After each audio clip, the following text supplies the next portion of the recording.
तो आज का टॉपिक स्टार्ट करने से पहले आप लोगों के लिए एक छोटा सा मैसेज ये है। आज फॉर लूप का जो भी नंबर करेंगे ये फॉर लूप में अभी तक लास्ट नंबर होगा। ठीक है, इसके बाद हम स्टार्ट करेंगे वाइल लूप, क्योंकि हम जान चुके हैं कि लूप तीन टाइप के होते हैं, एक वाइल और एक डू वाइल। ठीक है, तो मैं आपको सजेस्ट करूंगा ये कि आप जब भी इसके बाद while लूप स्टार्ट करें, हम क्या करेंगे या डू while जब भी स्टार्ट करें, हमारा ऑब्जेक्टिव ये होगा कि जो भी नंबर अभी तक हम फॉर में कर चुके हैं, 9 या 10 नंबर, सभी नंबर को पहले while एंड डू while में कन्वर्ट करेंगे। ठीक है, तो कहने का मतलब यह है कि आप जितना भी नंबर अभी तक कर चुके हैं फॉर लूप में, अगर वो आपको क्लियर है तो वाइल और डू वाइल लूप आप इजीली समझ सकते हैं। लेकिन मेरा सजेशन क्या होगा, जब भी हम इन नंबर्स को रिपीट करने के लिए ट्राई करें, पहले क्वेश्चन लिखेंगे, उसके बाद एक्सपेक्टेड आउटपुट लिखेंगे, उसके बाद फॉर लूप में नंबर को सॉल्व करेंगे और फिर जाके वाइल लूप ट्राई करेंगे। ठीक है, फिर वाइल लूप में करेंगे। तो ऐसा करने का रीजन क्या है? पहला रीजन यह है कि आपका फॉर लूप में अगर आपका कोई डाउट नहीं है तो आप फॉर लूप बिना देखे, बिना रिवाइज किए हुए आप यहाँ पे अटेम्प्ट कर सकते हैं। मतलब आपका एक झटके में फॉर लूप में आंसर सही होना चाहिए अगर आप अच्छी तरह प्रैक्टिस किए। तो क्योंकि फॉर लूप आपका क्लियर होगा, तो वाइल लूप भी आप इजीली नंबर सॉल्व कर सकते हैं। तो ये इंटेंशन है। ठीक है, जब वाइल लूप में सब नंबर खत्म कर लेंगे हम, तब डू वाइल लूप में शिफ्ट करेंगे और सेम कॉन्सेप्ट होगा। फॉर में पहले नंबर को सॉल्व करेंगे, फिर वाइल में सॉल्व करेंगे, फिर डू वाइल में सॉल्व करेंगे। क्योंकि एक नंबर को आप फॉर और वाइल में किए होंगे, इसके लिए आप डू वाइल में इजीली कर सकते हैं। तो यहाँ पे आपके माइंड में क्वेश्चन आ सकता है कि मैं बार बार रिपीट क्यों करूं, सेम क्वेश्चन को क्यों करूं। तो क्यों करूं, इसका आंसर आपको तब मिलेगा जब आप प्रैक्टिस करेंगे। क्योंकि बिना प्रैक्टिस के मैं अगर बोलूं कि आपको ये बेनिफिट देगा इन फ्यूचर, तो आपको मालूम ही नहीं चलेगा। तो मेरा, अगर आप ये सीरीज फॉलो कर रहे हैं और आप आगे प्रोग्रामिंग को स्ट्रॉन्ग करना चाहते हैं, तो इसको फॉलो कीजिए। जो मैं आपको सजेस्ट कर रहा हूँ उसको कीजिए, तब आपको मालूम चलेगा कि इसका बेनिफिट क्या है। तो एक नंबर को हम बार बार रिपीट कर रहे हैं, मतलब हमारा उसके ऊपर कॉन्फिडेंस और ग्रिफ अच्छा ही बनेगा। तो अब तीनों लूप हम अगर सीख चुके होंगे, अगर तीनों लूप हमें मालूम चल गया होगा, तब हम कुछ नंबर्स इस तरह करेंगे, कुछ नंबर्स आपको दिया जाएगा और उस नंबर्स में आपको कौन सा लूप लगाना है वो आपको डिसाइड करना ही होगा। क्योंकि अगर जब तक आपको नहीं मालूम चलेगा for loop, while loop, do while loop कैसे काम करता है, तो तब तक आप कभी भी वो कहाँ पे कौन सा लूप लगेगा अप्लाई नहीं कर सकते। हर लूप, हर नंबर हर लूप से हो सकता है। लेकिन अगर डेवलपर या जो डेनिस रिची ने अगर इसको बनाया है तीन लूप के लिए, तो ध्यान में रखिए तीनों लूप अपने अपने जगह पे यूज होना चाहिए, ना कि हर नंबर को मैं एक ही लूप से सॉल्व कर लूं। ये इंटेंशन नहीं है। तो अगर आपको जानना है फॉर लूप कहाँ पे यूज होना चाहिए, वाइल कहाँ से होना चाहिए, डू वाइल कहाँ पे होना चाहिए, तो मेरा एक सजेशन जो अभी आपको दिया उसको फॉलो कीजिए। तो आज फॉर लूप का लास्ट नंबर होगा, उसके बाद नेक्स्ट वीडियो से वाइल लूप रिपीट होगा, उसके बाद वाइल लूप अगर 2-3 क्लास में खत्म हो गया, फिर डू वाइल लूप में हम जंप करेंगे। ठीक है, तो आपको मेरी बात समझ में आ चुका है, एज्यूम कर रहा हूँ। तो आज का क्वेश्चन ट्राई करते हैं। Write a program to accept a number and display the factorial of a number, factorial of the number। ठीक है, display the factorial of the number. तो पहले ट्राई करते हैं what is factorial of the number. Factorial of a number क्या है, हम इसको पहले देखते हैं, फिर जाके प्रोग्राम में आएंगे या एक्सपेक्टेड आउटपुट में आएंगे। तो इसके लिए मैं पहले गूगल को ओपन कर दे रहा हूँ और यहाँ पे लिखता हूँ factorial of a number. Factorial of a number. तो the factorial of a negative integer is the product of all positive integer less than और इक्वल टू एन। ठीक है। पॉजिटिव इंटीजर लेस देन और इक्वल टू एन। ठीक, तो definition क्या बोल रहा है? राइट लेफ्ट में ले जाते हैं, इसको लेफ्ट में लाते हैं, इसको राइट में छोड़ देते हैं। ठीक है। तो क्या बोला ये? The factorial, the factorial of a non negative, non negative मतलब positive integer n denoted, mathematics में डिनोटेड इस तरह होता है, एन फैक्टोरियल इस तरह लिखता है, is the product of all positive integers less than और इक्वल टू एन। ठीक है। तो इसका मतलब क्या है? सपोज एन 5 है, तो 5 का फैक्टोरियल हम इस तरह इंडिकेट करते हैं, तो ये 5 एक पॉजिटिव इंटीजर है या नॉन नेगेटिव इंटीजर है, product of all positive integers. तो पॉजिटिव इंटीजर्स कौन? लेस देन या इक्वल टू एन होना चाहिए, मतलब 5 या 5 से कम होना चाहिए। 5 इंटू 4 इंटू 3 इंटू 2 इंटू 1, तो कितना हो? 5 इंटू 4 इंटू 3 इंटू 2 इंटू 1। तो यहाँ पे कितना हो रहा है? ये हो गया 120। ठीक है। तो ये तरीका है इसका निकालने का, लेकिन हम इसको 5 फैक्टोरियल को अगर इस तरह भी लिखें, 1 इंटू 2 इंटू 3 इंटू 4 इंटू 5, तो सेम 120 ही आएगा।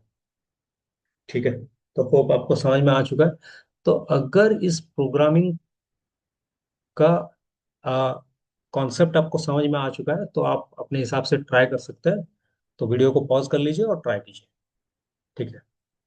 तो मैं एज्यूम कर रहा हूँ कि आप ट्राई कर चुके हैं। तो अभी अगर हम इसको देखेंगे, तो यहाँ पे आपको लगता नहीं कि ये नंबर हम कहीं ना कहीं कर चुके हैं? तो हम इस तरह नंबर कर चुके हैं, 1 + 2 + 3 + 4 + 5, जो कि इसके प्रीवियस नंबर था। तो हम क्या किए, इसको निकालने के लिए हम पहले एक वेरिएबल लिए और उस वेरिएबल में एक जीरो डाले, और इस जीरो डालने का रीजन यह है कि हम इसको 1 के साथ ऐड करेंगे। तो जीरो एक वैल्यू है जो कि और किसी वैल्यू के साथ अगर ऐड हो जाए तो उस वैल्यू का वैल्यू चेंज नहीं करता है। मतलब 1 ऐड करना चाहता हूं तो 0 + 1 कितना होगा? 1, क्योंकि मुझे नेक्स्ट नंबर के साथ ऐड करना है उसी 1 को। तो यहाँ पे 1 ऐड होगा किसके साथ? 2 के साथ, कितना होगा? 3। तो सेम कॉन्सेप्ट यहाँ पे अप्लाई करना है। हमें क्या करना है? 1 इंटू 2 इंटू 3 इंटू 4 इंटू 5। तो अगर ये कॉन्सेप्ट है, तो हमें एक वेरिएबल यहाँ पे लेना है जो कि हमारा प्रोडक्ट के लिए काम करेगा। मतलब यहाँ पे एक वैल्यू डालूंगा जो कि इस 1 के साथ अगर मल्टीप्लाई हो, उसका वैल्यू चेंज नहीं होगा, मतलब 1 ही रहेगा। रीजन क्या है? ये 1 फिर इसके साथ मल्टीप्लाई होगा। तो हम जानते हैं अगर एडिशन करते हैं तो जीरो के साथ कोई भी अगर वैल्यू ऐड होता है तो उस वैल्यू का वैल्यू चेंज नहीं होता है। उसी तरह मल्टीप्लिकेशन पे अगर कोई वैल्यू आप मल्टीप्लाई करना चाहते हैं और उस वैल्यू को मॉडिफ चेंज भी नहीं करना चाहते हैं, तो इसके लिए हम 1 लेते हैं। मतलब 1 अगर किसी भी वैल्यू के साथ मल्टीप्लाई होगा तो उस वैल्यू का ओरिजिनलिटी या वो वैल्यू चेंज नहीं होगा। तो लेकिन अगर 1 के बदले में यहाँ जीरो डाल दूं, क्या हो जाएगा? 0 इंटू 1 जीरो बन जाएगा, लेकिन 1 इंटू 1 क्या है? 1 है। तो यहाँ अगर जीरो डाले सबका आंसर जीरो बन जाएगा। इसके लिए यहाँ पे क्या होना चाहिए? 1। होप आपको समझ में आ चुका है। तो इसके लिए यहाँ पे प्रोग्राम लिखते हैं पहले। ठीक है, प्रोग्राम लिखते हैं। प्रोग्राम क्या है? हैश इंक्लूड stdio.h, फिर वर्ड में, फिर क्या है? इंट एन आई और एक क्या चाहिए, मैं फैक्टोरियल के लिए एफ ले जा रहा हूँ और एफ के बदले उसको वन कर दे रहा हूँ।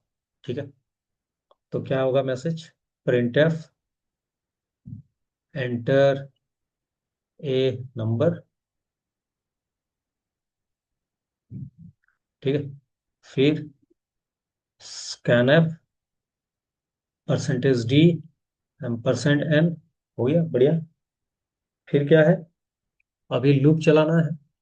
तो for i equal to one, i less than equal to कितना, एन, आई प्लस प्लस, और यहाँ पे डायरेक्टली मल्टीप्लाई करो, f equal to f into i, और यहाँ पे आंसर डिस्प्ले करना है क्या, print f factorial, the factorial की खाली फैक्टोरियल लिखे, और हम तो एक्सपेक्टेड आउटपुट लिखे ही नहीं है, तो मैं यहाँ पे एक एक्सपेक्टेड आउटपुट लिख दे रहा हूँ। ठीक है ना, यहाँ पे एक्सपेक्टेड आउटपुट लिख दे रहा हूँ, एक्सपेक्टेड आउटपुट क्या होना चाहिए, enter a number.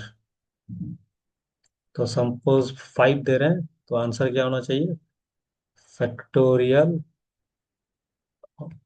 The number is percentage D, sorry,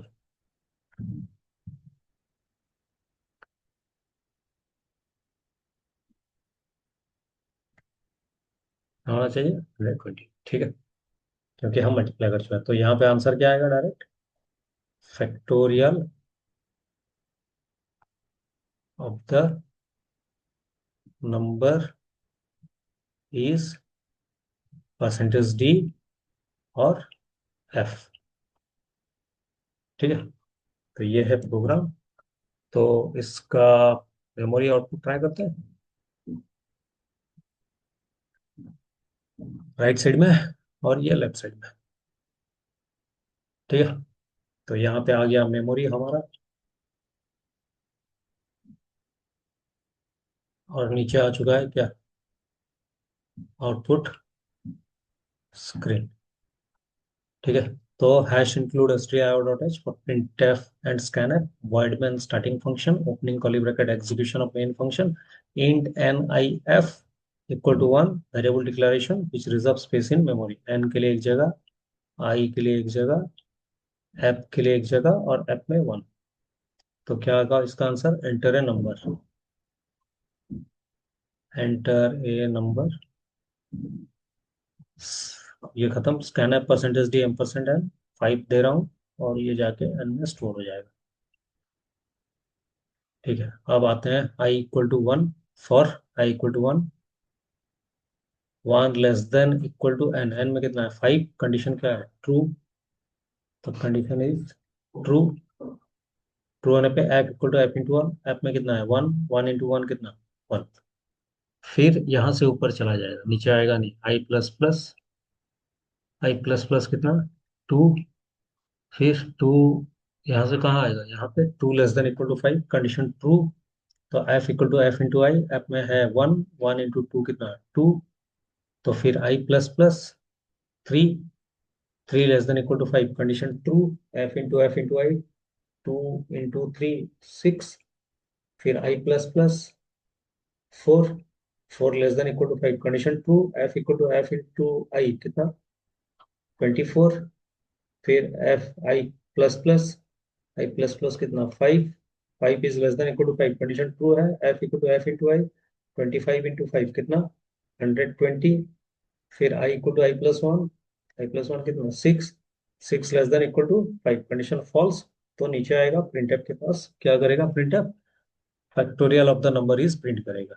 तो क्या है, factorial of the number is 120। ठीक है, और लास्ट में मेन फंक्शन एंड। तो अब चलते हैं प्रोग्राम के पास। तो प्रोग्राम को राइट साइड में ले आते हैं, और यहाँ पे क्या टाइप करें, ऑनलाइन सी कंपाइलर। ठीक है, तो यहाँ पे मैं इसको चेंज कर रहा हूँ, हैश यहाँ पे चेंज कर लेते हैं, hash include stdio dot h word में curly bracket start int n comma I comma f equal to 1 printf enter a number scanf percentage d comma ampersand n फिर for I equal to 1 I less than equal to n I plus plus single statement है, curly bracket नहीं चाहिए, f equal to f into i और फिर message print f factorial of the number is percentage d और यहाँ पे f और semicolon run करते हैं। तो यहाँ पे 520, ठीक है। अगर मैं 4 डालूं तो 24 आना चाहिए, लेकिन ध्यान में रखिए अगर मैं यहाँ पे एफ को जीरो बना दूं तो टोटल वैल्यू जीरो बन जाएगा, इसीलिए जीरो नहीं बनाया गया। होप आपको समझ में आ चुका है। तो नेक्स्ट वीडियो से हम वाइल लूप स्टार्ट करेंगे। मेरा सजेशन यह है कि नेक्स्ट वीडियो आने से पहले आप फॉर का जितना नंबर कर चुके हैं सबको एक बार रिवाइज कर लीजिए, ठीक है। नेक्स्ट वीडियो में मिलते हैं।